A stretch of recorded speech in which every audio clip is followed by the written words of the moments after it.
Sa mort avait bouleversé le pays. Le 2 mars 1991, les Français apprenaient la mort de Serge Gainsbourg, disparu à l'âge de 62 ans des suites de sa 5e crise cardiaque.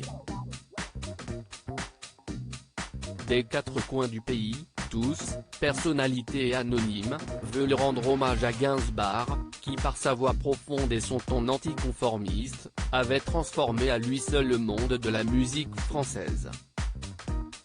Mais au cœur de ce tumulte, seule dans une mer humaine, la jeune Charlotte Gainsbourg a dû faire son deuil à sa manière. Un deuil terriblement douloureux, qu'elle aborde aujourd'hui avec émotion dans les colonnes du magazine Télérama.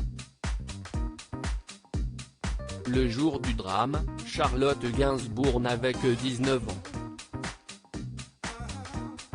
Et bien qu'entretenant des relations compliquées avec son père, la jeune femme a vécu sa disparition comme un couteau en plein cœur.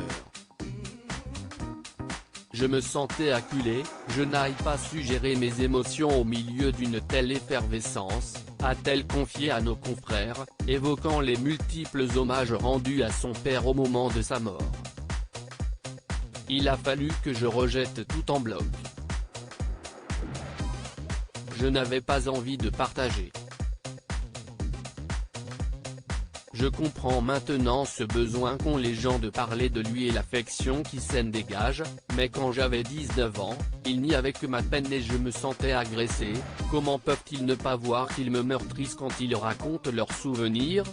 Charlotte Gainsbourg, je me sentais acculé, je n'arrive pas su gérer mes émotions malgré ses rapports compliqués avec son père, très strict et chou en permanence selon un témoignage de l'actrice. Charlotte Gainsbourg a toujours assuré lui avoir voué un amour inconditionnel. Dès 1984, elle mêle sa voix à la sienne dans la chanson Lemon Incest, puis chante ses mots dans son premier album, Charlotte Forever, en 1986.